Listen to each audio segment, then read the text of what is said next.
রাসূল বলেন, লা ইউমিনু আহাদুকুম হাত্তা আকুনা আহাব্বা ইলাইহি মিন ওয়ালিদিহি ওয়া ওয়ালাদিহি ওয়ান নাসি আজমাইন। আল্লাহর রাসূল বলেন, ততক্ষণ পর্যন্ত তোমরা পরিপূর্ণ মুমিন হতে পারবে না, ততক্ষণ পর্যন্ত তোমরা কেউ পরিপূর্ণ ঈমানদার হতে পারবে না, যতক্ষণ না পর্যন্ত তোমরা তোমাদের নিজেদের থেকে, তোমাদের মা বাবা থেকে, তোমাদের আত্মীয় স্বজন থেকে, তোমাদের স্ত্রী পরিবার পরিজন থেকে, যতক্ষণ না পর্যন্ত রাসূলুল্লাহকে তোমরা বেশি ভালো না বাসবা, ততদিন পর্যন্ত তোমরা পরিপূর্ণ মুমিন হতে পারবা না। সুবহানাল্লাহ বলেন। তার মানে রাসূল করিম সাল্লাল্লাহু আলাইহি সাল্লামকে ভালোবাসাই হচ্ছে ঈমানের একটা বহিঃপ্রকাশ। যার মধ্যে নবীর ভালোবাসা আছে, যার মধ্যে রাসূলের প্রেম মহব্বত আছে, এই বান্দা অতি সহজেই নবী পাক সাল্লাল্লাহু আলাইহি সাল্লামের শাফাআত পেয়ে সোজা জান্নাতে চলে যাবে। সুবহানাল্লাহ। একদিন ওমর রাদিয়াল্লাহু তাআলা আনহু নবীর দরবারে বসে আছেন। আমার দয়ার নবী প্রশ্ন করলেন, ওমর তুমি আমাকে কতটুকু ভালোবাসো? ওমর বললেন, নবী হে, আমি আপনাকে তো অনেক বেশি ভালোবাসি, কিন্তু নবী গো, আমি তো আমার নিজের জীবনের চাইতে আপনাকে বেশি ভালোবাসি না। আমার দয়ার নবী বললেন, ওমর তুমি তোমার জীবনের চাইতে আমাকে বেশি ভালোবাসো না, এখনো পর্যন্ত তুমি পরিপূর্ণ মুমিন হতে পারো না। কিছুক্ষণ নীরবতা পালন করলেন ওমর। কিছুক্ষণ পর ডাক দিয়ে বললেন, ইয়া রাসূলুল্লাহ, ইয়া হাবিবাল্লাহ, আনা উহিব্বুকা, নবী গো, আমি আপনাকে ভালোবাসি। নবী বললেন, কতটুকু? ওমর বললেন, আমার নিজের জীবনের চাইতে, আমার স্ত্রী পরিবার পরিজনের চাইতে, আমার সন্তান সন্তানের চাইতে, আমার আত্মীয় স্বজনের চাইতে, আমার পৃথিবীর সব কিছুর চাইতে আপনাকে বেশি বেশি ভালোবাসি গো নবী। আমার নবী বললেন, ওমর আমাকে যেহেতু তুমি এখন বলছো বেশি ভালোবাসো, তার মানে আমি রাসূলুল্লাহ ঘোষণা করলাম তুমি এখন থেকে পরিপূর্ণ ঈমানদার হয়ে গেছো। সুবহানাল্লাহ। তার মানে এখান থেকে আমরা বুঝলাম নবীজিকে ভালোবাসাই হচ্ছে ঈমান, আর ভালোবাসলেই পরিপূর্ণ ঈমানদার হওয়া যায়। যার মধ্যে নবীর মহব্বত নাই, নবীর ভালোবাসা নাই, নবীর উসওয়াতুন হাসানা নাই, সে কখনো পরিপূর্ণ ঈমানদার হতে পারে না। এটা হচ্ছে আল্লাহ পাকের ঘোষণা। শুধু তাই নয়, আল্লাহ রাব্বুল আলামিন এই পৃথিবীর জমিনে লক্ষ লক্ষ কোটি কোটি অগণিত মানুষ বানিয়েছেন। হাজার সৃষ্টিকুলের মাঝে আমার আল্লাহ পাক শ্রেষ্ঠ মাখলুক বানিয়েছেন মানুষকে। সুবহানাল্লাহ বলবেন না? আর এই পৃথিবীতে শ্রেষ্ঠ মাখলুক মানুষের মাঝে আল্লাহ রাব্বুল আলামিন শ্রেষ্ঠ যে মানুষগুলাকে বানিয়েছেন, তন্মধ্যে বেশি শ্রেষ্ঠ করেছেন লক্ষের অধিক নবী এবং রাসূলদেরকে। সুবহানাল্লাহ। তার মানে আমরা পেলাম এই পৃথিবীর জমিনে রাব্বুল আলামিন হাজার হাজার প্রাণীকুল বানিয়েছেন, সৃষ্টিকুল বানিয়েছেন। সব সৃষ্টিকুল থেকে আমার আল্লাহ রাব্বুল আলামিন মানুষকে শ্রেষ্ঠ বানিয়েছেন। আর মানুষের মধ্যে আল্লাহ রাব্বুল আলামিন যারা নবী রাসূল হয়েছেন তাদেরকে শ্রেষ্ঠ বানিয়েছেন।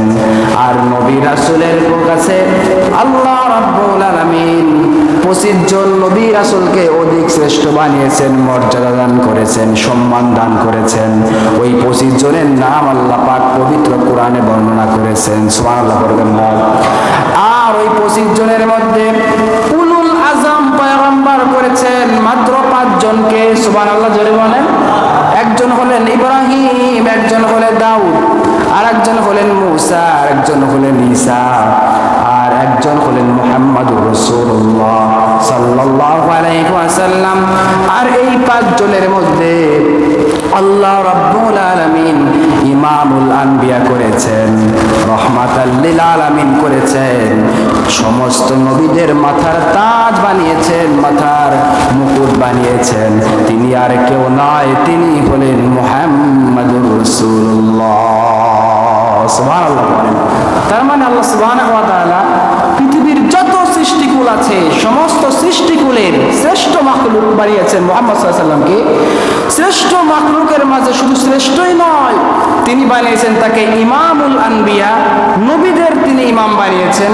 নবীদের শুধু ইমাম নয়, তামাম বিশ্বের কি জিন, কি ইনসান, কি তরুলতা, কি বৃক্ষলতা, প্রত্যেকটা কীট পতঙ্গ, জড়বস্তু, কি জীববস্তু, পদার্থ, যা কিছু আছে, অনুপরমাণু, সব কিছুর নেতা, লিডার, সব কিছুর রহমত, সব কিছুর প্রেম ভালোবাসা দিয়েছেন একজনকে, তিনি হলেন আপনার নবী, আমার নবী, রহমাতাল লিল আলামিন।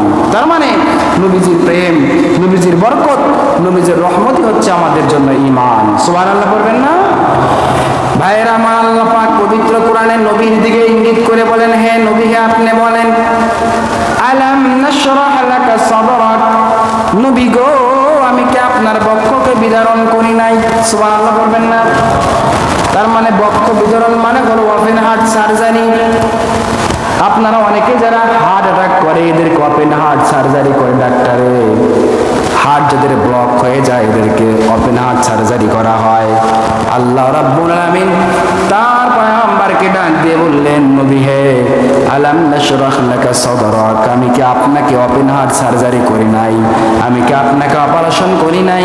আমি কি আপনাকে সিনা চাক করি নাই? আমি কি আপনাকে বক্ষ বিদারণ করি নাই? আমার দয়ার নবী বললেন, আল্লাহ তুমি আমার বক্ষ বিদারণ করেছো। সুবহানাল্লাহ। বক্ষকে বিদারণ করা হয়েছে। ইতিপূর্বে কোন নবীকে, কোন রাসূলকে বক্ষ বিদারণ করা হয় নাই। শুরুতে আপনারা দেখছেন আলাম নাশরাহ লাকা সাদরাকের শুরুতে আলিফ আছে, আলিফ। এটাকে আরবি ভাষার ব্যাকরণের পরিভাষায় বলা হয় জুমলাতুন ইসতিফহামিয়া ভিত্তাকরিরি, অর্থাৎ যেটাকে প্রশ্ন করলে উত্তর হাবদক আসে সেটাকে বলা হয় ইস্তেফহামিয়া। এই যে হামজা ইস্তেফহামিয়া লিত্তাকরিরি, মানে স্বীকারোক্তির পরে জবাবটা পজিটিভ এসেছে, এজন্য এটাকে বলা হয় ইস্তেফহামিয়া। তো এই যে রাসূলকে প্রশ্ন করলেন, নবী হে, আলাম নাশরাহ লাকা সাদরাক, আমি কি আপনার সিনা চাক করি নাই, বক্ষকে বিদারণ করি নাই? আল্লাহ সুবহানাহু ওয়া তাআলা যখন প্রশ্ন করলেন, তার জবাবে হাবাদক উত্তর নবীজি দিলেন, হ্যাঁ আল্লাহ আপনি আমার সিনা চাক করেছেন। সুবহানাল্লাহ।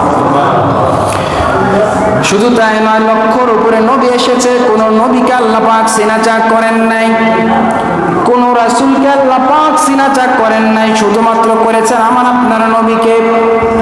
এখন আপনি প্রশ্ন করতে পারেন, নবীর কতবার সিনা চাক হয়েছে? মুফাসসিরিনে কেরাম বিভিন্নভাবে মন্তব্য করেছেন। কেউ বলেন আমার নবীকে 3 বার সিনা চাক করা হয়েছে, কেউ বলেন 2 বার করা হয়েছে, আবার কেউ বলেন 4 বার করা হয়েছে। ইবনে কাসির সহ রুহুল মানি সহ বিভিন্ন কিতাবে এসেছে, আমার দয়ার নবী যখন হালিমাতুস সাদিয়ার কোলে, তার বয়স যখন 2 বছর পার হয়ে গেল, আমার দয়ার নবীর সিনা চাক হয়ে গেল। তার বয়স যখন 4 বছর দ্বিতীয়বার সিনা চাক হলো, তার বয়স যখন 10 বছর তৃতীয়বার সিনা চাক হলো, তার বয়স যখন মেরাজে যাবার পূর্ব মুহূর্ত, আল্লাহ পাক 4র্থ বারের মতো তার সিনা চাক করেছে। সুবহানাল্লাহ পড়েন। এখন আর প্রশ্ন হলো, আল্লাহ কেন তিনি সিনা চাক করলেন? সেটা 2 বার হোক, 1 বার হোক, আর 5 বার হোক, 7 বার হোক, কিন্তু কেন করলেন? এখানে 2টা ব্যাখ্যা আছে। একটা ব্যাখ্যা হলো, লক্ষের উপরে নবী রাসূলকে আমার আল্লাহ রাব্বুল আলামিন আরশে আজিমে দাওয়াত করেন নাই, কিন্তু আমার নবী, আপনার নবী রহমাতাল লিল আলামিনকে কেবলমাত্র আরশে আজিমে তিনি দাওয়াত করেছেন মেরাজের শক্তি তাকে দান করার জন্য। ইন্টেলেকচুয়াল পাওয়ার আল্লাহ রাব্বুল আলামিন তার মেধার মধ্যে দান করে দিয়েছেন। সুবহানাল্লাহ। তাকে আল্লাহ পাক একটা কারণ হচ্ছে মেরাজে নেবেন, এই শক্তি দান করছেন। আর দ্বিতীয় কারণ হলো, একজন মানুষের 3 ধরনের শক্তি থাকে। কয় ধরনের? একজন মানুষের 3 ধরনের শক্তি থাকে। এক ধরনের শক্তি হচ্ছে ফিজিক্যাল পাওয়ার, মানে দৈহিক শক্তি। দ্বিতীয় শক্তি হচ্ছে ইন্টেলেকচুয়াল পাওয়ার, মানে এটা হচ্ছে মস্তিষ্কের শক্তি। আর তৃতীয় শক্তি হচ্ছে স্পিরিচুয়াল পাওয়ার, মানে তার দেহের আত্মিক শক্তি। এই 3টা শক্তি যে মানুষের মধ্যে থাকে পৃথিবীতে, তিনি হচ্ছে one of the best person. আল্লাহ পাক এই শক্তি পূর্ব জামানার কোন নবীকে দেন নাই। কোন নবীকে ফিজিক্যাল পাওয়ার দিয়েছেন, কোন নবীকে ইন্টেলেকচুয়াল পাওয়ার দিয়েছেন। আবার কোন নবীকে ফিজিক্যালি পাওয়ার দেন নাই, ইন্টেলেকচুয়াল পাওয়ার দেন নাই, কিন্তু স্পিরিচুয়াল আত্মিক শক্তি দিয়েছেন। এই শক্তি তাকে শক্তিশালী করেছেন। কিন্তু আমার আপনার নবীকে আল্লাহ সুবহানাহু ওয়া তাআলা শুধুমাত্র কেবলমাত্র তিনু শক্তিতে রূপান্তরিত করে পৃথিবীর মধ্যে সর্বশক্তিশালী করে আল্লাহ সুবহানাহু ওয়া তাআলার দরবারে এই যে রজব মাস চলে না এখন, এই রজব মাসে আল্লাহ সুবহানাহু ওয়া তাআলা তিনাকে ঊর্ধ্বগমন করিয়ে আল্লাহ সুবহানাহু ওয়া তাআলা তার সঙ্গে তাকে সাক্ষাৎ করিয়ে দিয়েছেন। সুবহানাল্লাহ বলবেন না? ভাইরা আমার, তার মানে আমার নবীকে আল্লাহ পাক শক্তি দিয়েছেন, দৈহিক শক্তি, মানসিক শক্তি, শারীরিক শক্তি, এরপরে ইন্টেলেকচুয়াল পাওয়ার, মেধার শক্তি। পূর্ব জামানার কোন নবীকে এত শক্তি দেন নাই। এখন প্রশ্ন হলো, এই তিনটা শক্তি থাকলেই বা কি লাভ হবে? আপনার যদি শুধুমাত্র ফিজিক্যাল শক্তি থাকে, ইন্টেলেকচুয়াল শক্তি না থাকে, আপনি সফলতা লাভ করতে পারবেন না। আবার আপনার ফিজিক্যাল শক্তি নাই কিন্তু ইন্টেলেকচুয়াল শক্তি আছে, আপনার সফলতা লাভ করতে কিছুটা কষ্ট সন্নিহিত হবেন। এরপরে আপনার দুইটা আছে কিন্তু আত্মিক শক্তি নাই, এরপরেও আপনি সফলতা লাভ করবেন না। আমরা দুনিয়ার জমিনে দেখতে পারি ফিজিক্যাল শক্তি অনেক মানুষ আছে কিন্তু পড়াশোনা করেন নাই, মূর্খ হয়ে আছে। একটা মানুষ অনেক হ্যাংলা পাতলা, ফিজিক্যাল এতটা শক্তি নাই কিন্তু পড়াশোনা করার কারণে তার ইন্টেলেকচুয়াল পাওয়ার এমন হয়েছে, অফিসে বসে বসে, এসির নিচে বসে বসে লক্ষ লক্ষ টাকা সে ইনকাম করতে পারছে। ঠিক কিনা বলেন?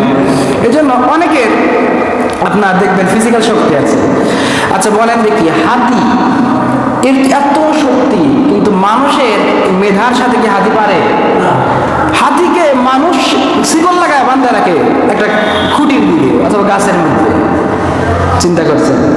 এখান থেকে আরেকটা কথা আমার মনে পড়লো, এই যে হাতিকে বাইরে রাখেন না আপনারা, যদি আপনি একটা ছোট্ট হাতিকে বেঁধে রাখেন কোনো গাছের সাথে, সেখানে যদি ধরেন আপনি 3 মাস 6 মাস বেঁধে রাখছেন, এরপরে ওর পায়ে যদি আপনি শিকল আর না লাগান, ওই গাছের ওখানে থাকবে।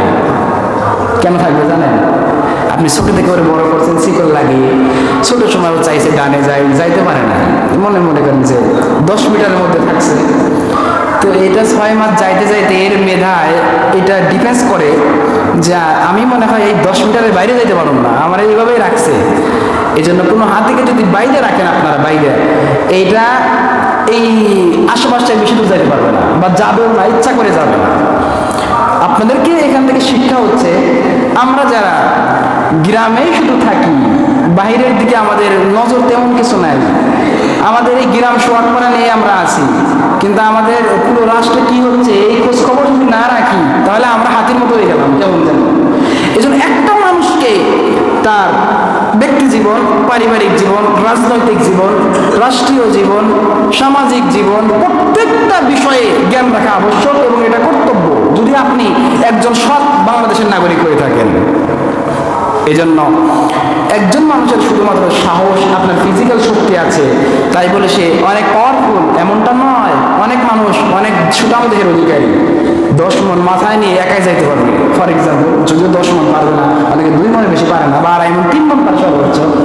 তো অনেক মানুষ আছে অনেক শক্তিশালী, সামনের দিকে যাচ্ছেন তো যাচ্ছেন, কিন্তু শিক্ষিত মানুষের এক কলমের খোঁচা উকুলাইতে পারবে না। এবার অনেক মানুষ আছেন যারা ইন্টেলেকচুয়াল বুদ্ধি অনেক বেশি, এত বেশি মাথার ব্রেন, এই ব্রেনের ওয়াকাম কুকাম পুইরা 10 লক্ষ টাকার ফাইল এক কলমের খোঁচা দিয়া সে 10 কোটি টাকা বানিয়ে ফেলছে। এরকম আছে না টাকা? এরকমও টাকাতে আছে। তার মানে মানুষের দেহের শক্তি থাকলে সে সফল নন। যদি এই শক্তিটা আল্লাহর দ্বীনের জন্য পজিটিভলি, সোশ্যালিজম ভাবে, সামাজিকতার সাথে ব্যয় না করে, তার এই শক্তির কোনো মূল্য নাই। ধারাবাহিকতায় যদি মানুষের এই মেধা, ইন্টেলেকচুয়াল পাওয়ারকে মানুষ পজিটিভলি কাজে কর্মক্ষেত্রে যদি না খাটিয়ে বিফলে দেয়, তাহলে তার এই মেধার কোনো মূল্য নাই। আর তৃতীয়, অনেক মানুষ আছে বুদ্ধি নাই, শক্তিও নাই, কিন্তু প্রচুর সাহস আছে। দেখবেন চোর ডাকাত আছে না, অনেক ডাকাত আছে হ্যাংলা পাতলা, খুব দৌড়াইতে পারে, অনেক চোর আছে এরকম সিসরা চোর। এখন তো চোর অনেক রকমের আমাদের অঞ্চলে, সিসরা চোরই বেশি, মানে অভাবী চোর, মোবাইল চোর, জুতা চোর, ফিতা চোর, এইসব বেশি পাওয়া যায়। এখন আর বড় বড় ওই গরু চোর, উট চোর, দুম্বা, বেড়া, বকরি এগুলো পাওয়া যায় না, এই অল্প ছোট ছোট চোর পাওয়া যায়। আর এটা পাওয়ার কারণ আছে, মাদক মুক্ত হয়ে, মাদক মুক্ত করতে পারে না আমাদের সমাজকে আমরা। যারাই মাত্র গাঁজা, ইয়াবা, ফেন্সিডিল এই সবের নেশায় থাকে, এরা চিন্তা করে আমি তাস খেলি, আমি জুয়া খেলাই, তো ওখানে একটা মানুষের ছোট্ট কিছু একটা টিউবওয়েল পড়ে আছে, টিউবওয়েলের মাথা যদি খুলে আমি 500 টাকা বিক্রি করতে পারি, তো একবেলা গাঁজা খাইতে পারবো। এইরকম সিসরা চোর এখন আমাদের সমাজে বেশি। এজন্য মাদক মুক্ত আমাদের সমাজ করবেন, আপনার সন্তানকে মাদক সেবন করতে বারণ করবেন। যারা সিগারেট খান, সিগারেট এটা ছেড়ে দিবেন আস্তে আস্তে। একটা সিগারেট আপনার জন্য ক্ষতিকর, আপনার শরীরে ক্ষতিকর, টাকা পয়সা নষ্ট করছেন, সময় নষ্ট করছেন, শরীরের ভিতরে ক্যান্সারের সৃষ্টি করার জন্য উৎপাদনের আপনি সম্মুখ হচ্ছেন। এজন্য আপনি এটার দিকে একটু দূরে থাকার চেষ্টা করবেন। যে সিগারেট আর তামাক জাতীয় যা আছে, নেশা জাতীয়, এগুলো আপনার ভক্ষণ করা থেকে একটু দূরে থাকেন নিজেকে হেফাজত করার জন্য। এবার আসেন, অনেক মানুষের আছে মেধা, অনেক মানুষের আছে আপনার শারীরিক শক্তি, অনেক মানুষের আছে আত্মিক শক্তি। এই যে আত্মিক শক্তি যাদের আছে, এরা রাতের বেলায় কবরস্থানের মাঝখান দিয়ে রাত 1টা 2টার মধ্যে ভাঙতে ভাঙতে চলে যায়। এদের এত সাহস, অনেক মানুষ আছে দেখবেন। তার মানে আপনার শুধু আত্মিক শক্তি থাকলেই হবে না, শুধুমাত্র মেধা থাকলেই হবে না, শুধুমাত্র দেহ থাকলেই হবে না। যার এই তিনটা আছে, দৈনিক শক্তি, মাথার মস্তিষ্কের শক্তি আর আত্মিক শক্তি মানে আত্মার সাহস, এই তিনটা যার মধ্যে আছে তার সাথে কেউ সহজে পারবেন না। এই জন্য এই তিনটা শক্তি যেন আমরা অর্জন করতে পারি, আল্লাহ পাক সেই তৌফিক আমাদের দান করুন, পড়েন আমিন।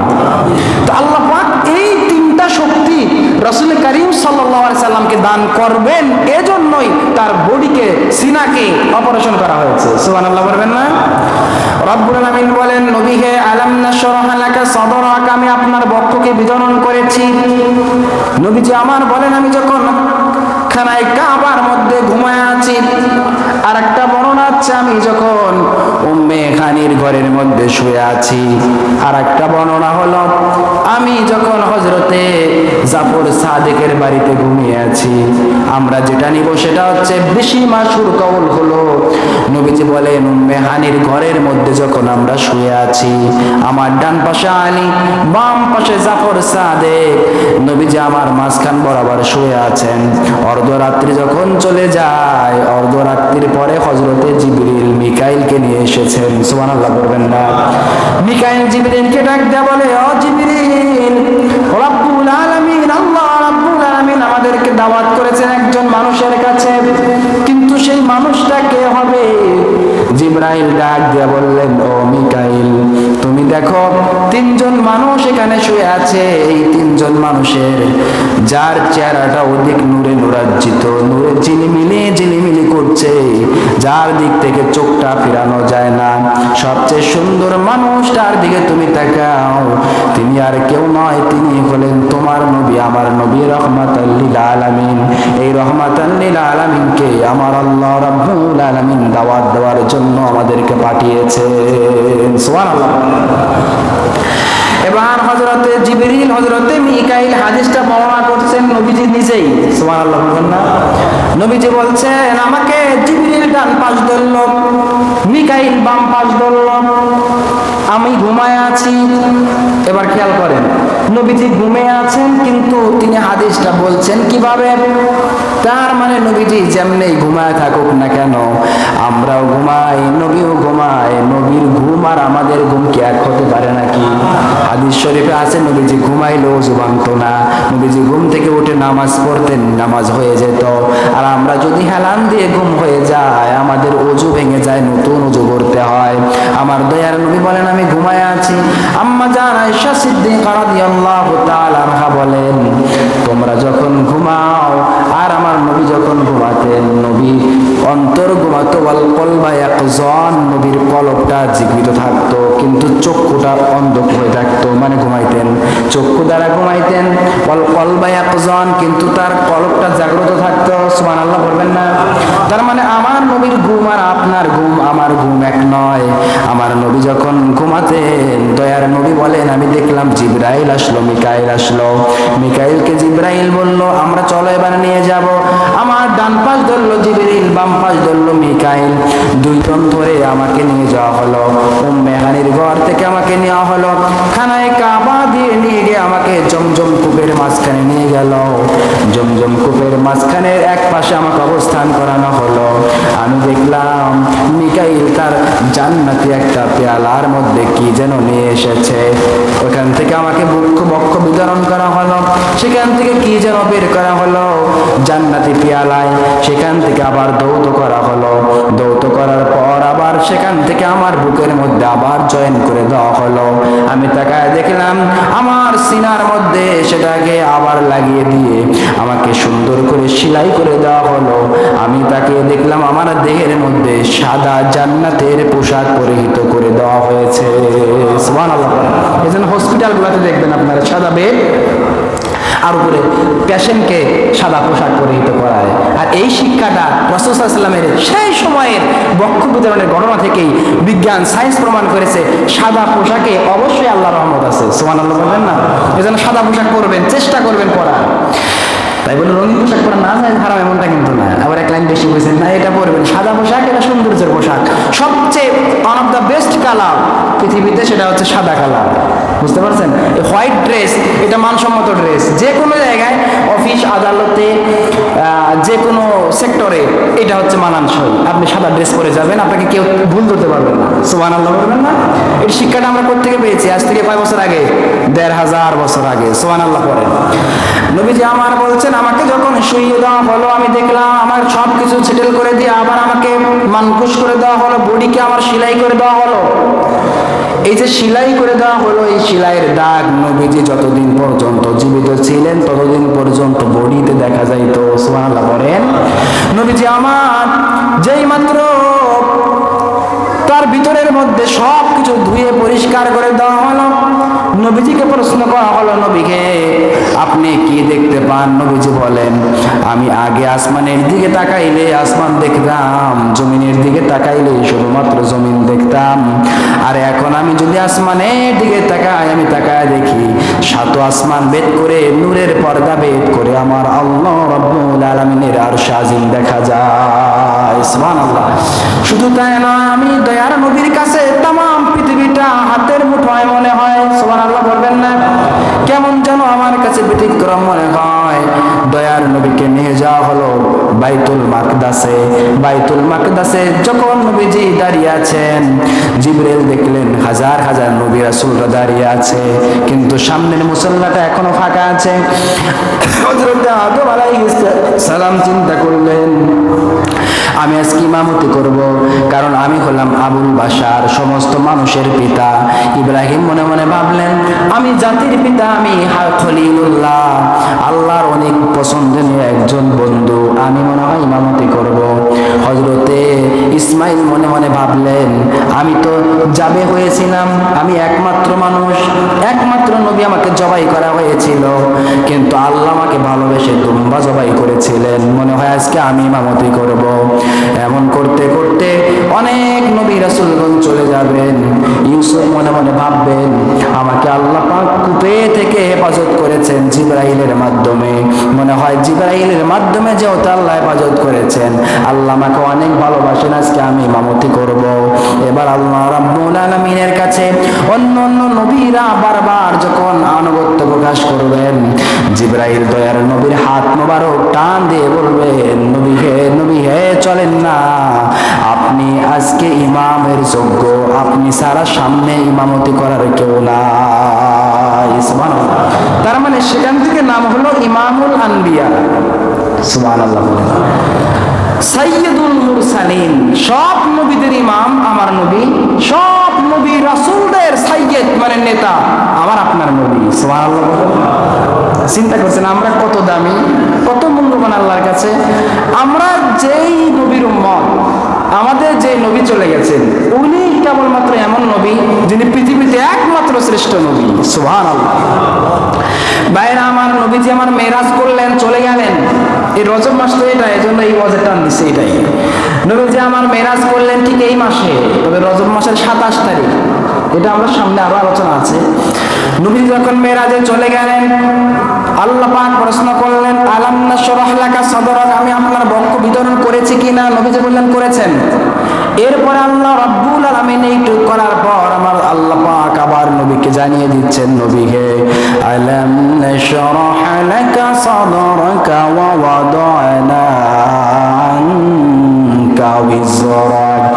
ও নবী, আমি আপনার বক্ষ বিতরণ করে দেওয়ার পর ওয়া ওয়াদানা আনকা বিজরাক, আমি আপনার যে কষ্ট আছে সব কষ্টকে কি লাঘব করি নাই?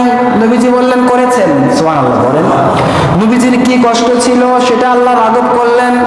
আল্লাযী আনকাদা যহরাক, যেটা নবীকে অনেক পীড়া দিত, নবীকে অনেক কষ্ট দিত, নবীকে অনেক যন্ত্রণা দিত, আমার দয়ার নবী কষ্টে ক্লান্ত হয়ে যেতেন, শ্রান্ত হয়ে যেতেন।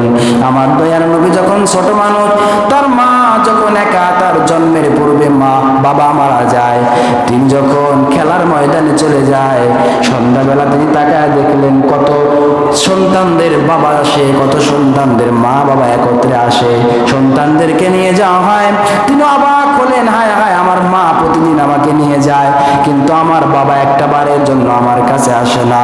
তিনি মাকে প্রশ্ন করলেন, ও মা, সবার বাবা সন্ধ্যাবেলায় খেলার মাঠ থেকে সবাইকে রিসিভ করে নিয়ে যায়, কিন্তু আমি এমন একজন সন্তান, আমার বাবা কি কোনোদিন আমাকে রিসিভ করার জন্য খেলার মাঠে আসবে না?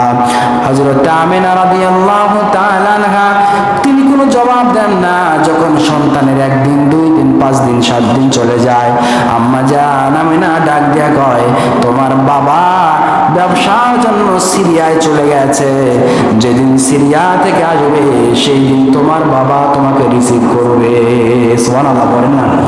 ভাইয়ের আমার দীর্ঘদিন যায়, মুহাম্মদুর রাসূল সাল্লাল্লাহু আলাইহি ওয়াসাল্লাম ছোট মানুষ, বারবার প্রশ্ন করে, ও মা, আমার বাবা তো এখনো পর্যন্ত কি সিরিয়া থেকে ব্যবসা বাণিজ্য শেষ করে আমাকে রিসিভ করার জন্য আসবে না?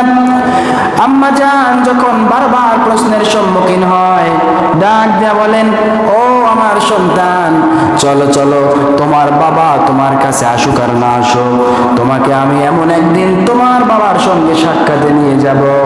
চলো না, তোমার বাবাকে তুমি চিরদিনের জন্য একটা বারের জন্য হলে দেখবা। যখন সিরিয়ার রাস্তায় একটা দিন ধার্য করে হযরত আমিনা রাদিয়াল্লাহু তাআলা আনহা তার সন্তানকে নিয়ে চলে যান, যাইতে যাইতে সিরিয়ার কাছাকাছি যায়, তাকে দেখে একটা কবর দেখা যায়। ডাক দিয়া কয়, ও মুহাম্মদ সন্তান, তুমি তাকায় দেখো, যেই কবরটা দেখা যায় এই কবরটাই হলো তোমার বাবার কবর। সুবহানাল্লাহ। ও আমার মুহাম্মদুর রাসূল, তুমি তাকায় দেখো না, যেই কবর, এই কবরটাই তো তোমার বাবা চিরদিনের জন্য বিদায় নিয়ে চলে গেছে। তুমি হাজার সন্তানদের মা বাবা রিসিভ করার জন্য আসে, সেটা তুমি দেখতে পাও। আমি যতদিন পর্যন্ত জীবিত আছি প্রতিদিন আমি তোমাকে নিয়ে যাব, তোমার বাবা কোনোদিন তোমাকে রিসিভ করার জন্য আসবে না। এবার সন্তান কান্দে। দীর্ঘ সময় যখন কবর জিয়ারত হয়ে যায়, তিনি আবার ব্যাক করবেন মক্কাতুল মুকাররমায়। ব্যাক করার পর দীর্ঘ রাস্তা হাঁটতেছেন হাঁটতেছেন হাঁটতেছেন, হাঁটার সময় হঠাৎ করে মা, তার ছোট্ট বাচ্চার মা হযরতে আমিনা রাদিয়াল্লাহু তাআলা আনহা বলেন, ও আমার সন্তান, আমার প্রচুর পানির পিপাসা লেগেছে, তুমি একটু পানির ব্যবস্থা করে দাও, একটু পানি খাবো, পানি পান করলে আমার মনে অনেক শান্তি লাগতো। হযরতে দয়ার নবীজি আমার রাহমাতাল লিল আলামিন সামনের দিকে যখন চলে যায়, যাইতে যাইতে পানি পায় না, দৌড়াচ্ছেন এক কুয়া থেকে অপর কুয়া পর্যন্ত।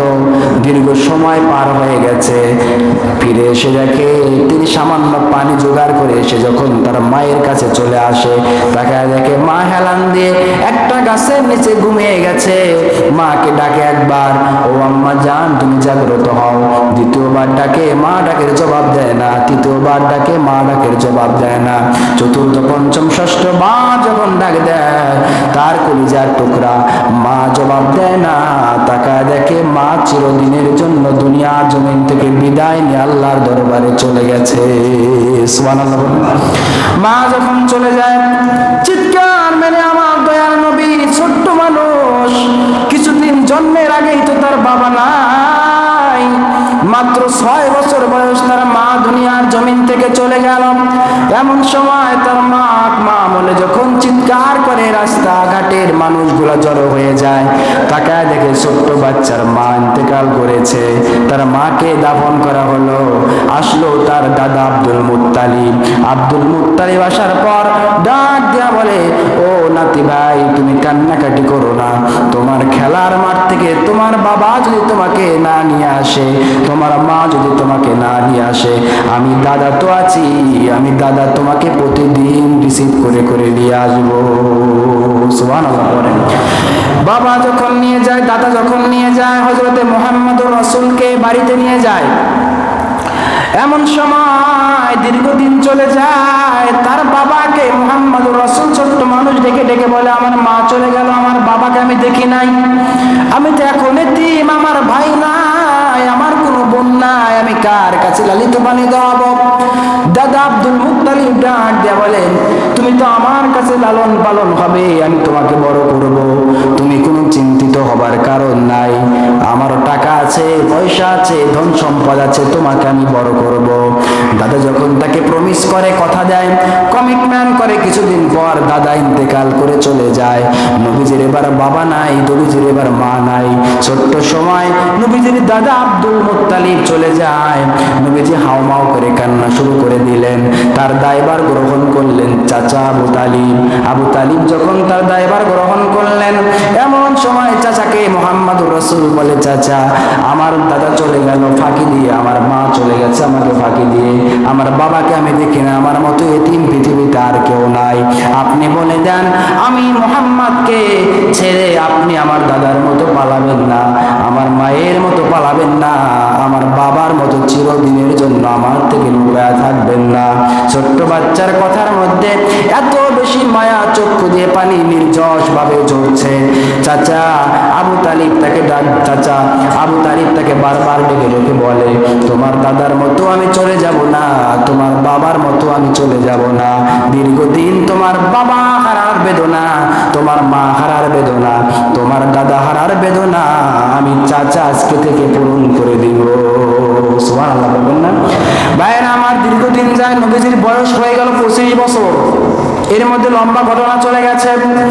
হঠাৎ করে নবীর চাচা ইন্তেকাল করে, নবীজি এখন একা, কেউ নাই।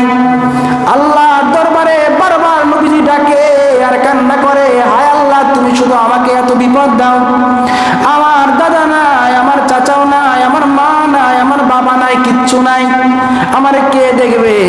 হঠাৎ করে মক্কাতুল মুকাররমার অনেক ধনাঢ্যবান একজন মহিলা, সুন্দরী রমণী, যার নাম হলো হযরতে খাদিজা ইবনে খুয়াইলিদ, খাদিজা বিনতে খুয়াইলিদ। খাদিজা যাকে কুরাইশ বংশের একটা ছেলে আছে, তাগড়া যুবক, যেই ছেলেটার মা নাই, যেই ছেলেটার বাবা নাই, যেই ছেলেটার দাদা নাই, যেই ছেলেটার চাচা নাই, একেবারে এতিম, দেখতে এত সুন্দর, তার চরিত্র মনে হয় আরো সুন্দর হবে। খাদিজাতুল কুবরা তার চাচাদের কাছে, তার আপন মানুষদের কাছে এবার অফার করছে, তোমরা যদি রাজি থাকো, মুহাম্মদকে একটু আমার সঙ্গে দেখা করাও, আমি মুহাম্মদের সঙ্গে কথা বলতে চাই। নবীজি যখন দেখা করলেন, আমার দয়ার নবী এবার বললেন, আমার নবীকে লক্ষ্য করে খাদিজাতুল কুবরা বললেন, ও মুহাম্মদ, তুমি যদি আপত্তি মনে না করো, আমি খাদিজা তোমাকে যে কথা দিচ্ছি, আমি খাদিজা তোমাকে বিবাহ করতে চাই। তোমার টাকা নাই, পয়সা নাই, আত্মীয় স্বজন কেউ নাই, আমি খাদিজার টাকা পয়সার অভাব নাই, তুমি বেকার হয়ে আছো, আর আমার লক্ষ লক্ষ টাকা আছে, আছে, কোটি কোটি টাকার রিয়াল সম্পদ আছে, আমি সব সম্পদ দিয়ে তোমাকে দেখাশোনা করব, মাঝখান থেকে তুমি আমার স্বামী হবা, আমি তোমার স্ত্রী হব, তোমার জীবনের সব দুঃখ কষ্ট শেষ করে দিব। সুবহানাল্লাহ বলেন। এবার মক্কার বড় বড় কাফেররা ডাক দেয়, খাদিজা তুমি পাগল হইছ? যেই মুহাম্মাদের বংশ নাই, যেই মুহাম্মাদের দাদা নাই, বাবা নাই, আত্মীয় স্বজন কিচ্ছু নাই, একেবারে এতিম, টাকা নাই, পয়সা নাই, ঘর বাড়ি কিছু নাই, তুমি এরকম একটা মানুষকে কেন গ্রহণ করবা? এবার খাদিজা ডাক দিয়ে কয়, তোমাদের কাছে আমি এক নাম্বার প্রশ্ন, তোমরা জবাব দাও, আমি যেই পুরুষটাকে এবার স্বামী হিসেবে গ্রহণ করতে চাই, যেই পুরুষটা নাম মুহাম্মদ, তোমরা বলো এই পুরুষটা দেখতে কেমন? সবাই জবাব দেয় একসঙ্গে, পুরুষটা অসাম, এর মতো তুলনা কারো কিছু হয় না, এত সুন্দর। 2 নাম্বার বলো এই লোকটার বংশ কিরকম? বলে বংশ অনেক বড়, কুরাইশ বংশ। 3 নাম্বার বলো এই লোকটার চরিত্র কিরকম? সবাই বলে এই লোকটার চরিত্র এত সুন্দর। রব্বুল আলামিন নিজেই বলেছেন, ওয়া ইন্নাকা লাআলা খুলুকিন আযীম, তার চরিত্র সুমহান, যার চরিত্রের মতো কোনো চরিত্র পৃথিবীতে নাই। সুবহানাল্লাহ বলবেন না? এবার ডাক দেয়, বলো বলো এই লোকটার চরিত্র যদি সুন্দর হয়, বংশ যদি সুন্দর হয়, চেহারা যদি সুন্দর হয়, কিন্তু কিসের অভাবে আমি বিয়ে করব না? বলে টাকা নাই, গাড়ি নাই, বাড়ি নাই, কিচ্ছু নাই।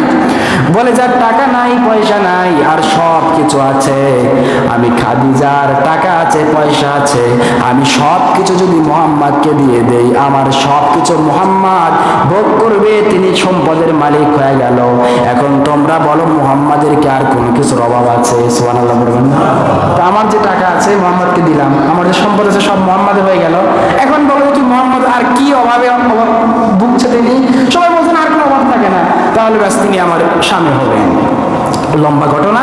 এবার তিনি স্বামী হলেন। স্বামী হবার পর আল্লাহ সুবহানাহু ওয়া তাআলা ওনাকে শান্তি দেওয়া শুরু করলেন। সুবহানাল্লাহ বলবেন না?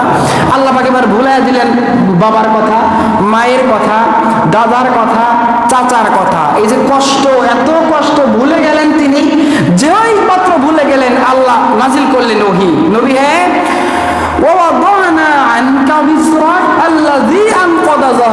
আপনার মা চলে গেছিল, বাবা চলে গেছে, দাদা চলে গেছে, চাচা চলে গেছে, সবাই চলে গিয়ে আপনি যখন একাকিত্ব, আপনার কষ্ট হচ্ছে, আপনি কি করবেন, কোনো কুল কিনারা পাচ্ছেন না, আপনাকে আমি খাদিজার সঙ্গে বিবাহর বন্ধনে আবদ্ধ করে দিলাম, তাহলে আপনার সব কষ্ট দূর হয়ে গেল। টাকা পয়সার কষ্ট, ধন সম্পদের কষ্ট, আত্মীয় স্বজনের কষ্ট, সব আমি দূর করে দিয়েছি। এই যে কষ্টের বোঝাটা আমি কি আপনার কাছ থেকে দূর করি নাই? সুবহানাল্লাহ। আল্লাহ পাক এই প্রশ্নটাই করলেন, আমি আপনার এই কষ্টকে কি লাঘব করি নাই? রাসূল বলছেন আপনি এই কষ্ট লাঘব করেছেন। সুবহানাল্লাহ বলুন না? তার মানে আল্লাহ সুবহানাহু ওয়া তাআলা আমাদের এই কষ্টকে, আমাদের মুহাম্মদ সাল্লাল্লাহু আলাইহি ওয়াসাল্লামের এই কষ্ট তিনি লাঘব করেছেন। এরপরে আল্লাহ কি বলছেন? আল্লাহ বলছেন, ওয়া ওয়াদা'না আনকা উযরাকাল্লাযী আনকাদা যাহরাক ওয়া রাফা'না লাকা যিকরাক। ও নবী হে, আমি আপনার সম্মানকে বাড়িয়ে দিয়েছি, আপনার শান, আপনার মান, আপনার প্রেম, আপনার ভালোবাসা আমি অনেক বুলন্দ করে দিয়েছি। সুবহানাল্লাহ বলবেন না? রব্বুল আলামিন বলেন, নবী হে, আমি আপনার শানকে কত বাড়িয়ে দিয়েছি। ওয়া রাফা'না লাকা যিকরাক। ও নবী, জান্নাতের যেখানে আমি আল্লাহর নাম আছে, সেখানে আপনার নাম আমি ইনক্লুড করে দিয়েছি। প্রতিটা পিলারে পিলারে আমার নাম, পাশে আপনার নাম আছে, আজানে আমার নাম, সাথে আপনার নাম আছে, নামাজে আমার নাম, সাথে আপনার নাম আছে, ইকামতে আমার নাম, সাথে আপনার নাম মোবারক জয়েন করে দিয়েছি। পৃথিবীর এমন কোন ইবাদত নাই যে ইবাদতে শুধু আমার নাম থাকবে। ও নবী গো, আপনার নাম থাকবে না এমনটা হতে পারে না। পৃথিবীর যেইখানে আমার নাম, যেইখানে আমার জিকির, যেইখানে আমার প্রেম, আমি আল্লাহ রাব্বুল আলামিন সেইখানে আপনি প্রিয় নবী হাবিবের প্রেম ভালোবাসার কথা বলে দিয়েছি। সুবহানাল্লাহ বলেন। এরপর আল্লাহ বলেন, ইজা যুকিরতু যুকিরতা মাই। নবী গো, যেখানে আমার জিকির সেখানে আপনার জিকির, যেখানে আমার নাম সেখানে আপনার নাম, যেখানে আমার শান সেখানে আপনার শান, যেখানে আমি আল্লাহ तमाम বিশ্ব জাহানের সৃষ্টিকর্তা, রব, পালনকর্তা, বিধানদাতা, আর সেখানে আমি আল্লাহ রাব্বুল আলামিন আপনাকে ঘোষণা করেছি, আমার নামের সঙ্গে দিয়েছি রব্বুল আলামিন, আমি হলাম তামাম জগৎ সমূহের রব, আর আপনার নামের সঙ্গে দিয়েছি রহমাতাল লিল আলামিন, সমস্ত জগৎ সমূহের আপনি রহমত। সুবহানাল্লাহ। তার মানে যেখানে আমরা ইবাদত করব আল্লাহর, সেখানেই গুণগান গাইবো আমাদের নবী মুহাম্মদ সাল্লাল্লাহু আলাইহি সাল্লামের। সুবহানাল্লাহ বলবেন না ভাই? তার মানে আল্লাহ সুবহানাহু ওয়া তাআলা আমাদের প্রত্যেকটা ক্ষেত্রেই নবীকে আল্লাহর সাথে রেখেছেন। তবে তিনি আল্লাহর কে? আল্লাহ পাক বলছেন তিনি হলেন লা ইলাহা ইল্লাল্লাহু মুহাম্মাদুর রাসূলুল্লাহ। আল্লাহ হলেন আল্লাহ, আর মুহাম্মাদুর রাসূল হচ্ছেন তার বান্দা এবং রাসূল। সুবহানাল্লাহ বলবেন না? মুহাম্মদ সাল্লাল্লাহু আলাইহি ওয়াসাল্লাম তাহলে কার বান্দা? জোরে বলেন, আর একটু জোরে গান। আর আমরা হলাম কার বান্দা? আর আল্লাহর তো কোনো শরীক নাই। এজন্য অনেক ভাইয়েরা বলেন আল্লাহর নামের সাথে মুহাম্মাদের নাম লাগাইলে শিরক হবে। নাউজুবিল্লাহ বলবেন না? অথচ আল্লাহ নিজেই তো বলে দিয়েছেন, আল্লাহ বলেন কুল হুয়াল্লাহু আহাদ আল্লাহুস সামাদ লাম ইয়ালিদ ওয়া লাম ইউলাদ ওয়া লাম ইয়াকুল লাহু কুফুওয়ান আহাদ। আল্লাহর পরিচয় দিচ্ছেন, আল্লাহ বলছেন আমি এক, আমার কেউ জন্ম দেয় নাই, আমি কাউরে জন্ম দেয় নাই, আমি কারো মুখাপেক্ষী নই। সুবহানাল্লাহ বলবেন না? আল্লাহর পরিচয় আল্লাহ নিজে দিচ্ছেন, তার একত্বের পরিচয় দিচ্ছেন, তিনি একা। আর মুহাম্মাদুর রাসূল হলেন তার হাবিব। কেমন হাবিব? আল্লাহ রাব্বুল আলামিন বলেন তিনি আমার এমন হাবিব যেখানে আমি আল্লাহ রাব্বুল আলামিনের নাম উচ্চারিত হয়, পৃথিবীর সেই জায়গায় আমি আমার হাবিবকে এত বেশি ভালোবাসি, এত বেশি মহব্বত করি, পৃথিবীর প্রত্যেকটা জায়গায় আমি আমার হাবিবের নাম উচ্চারিত করে দেই। সুবহানাল্লাহ বলেন।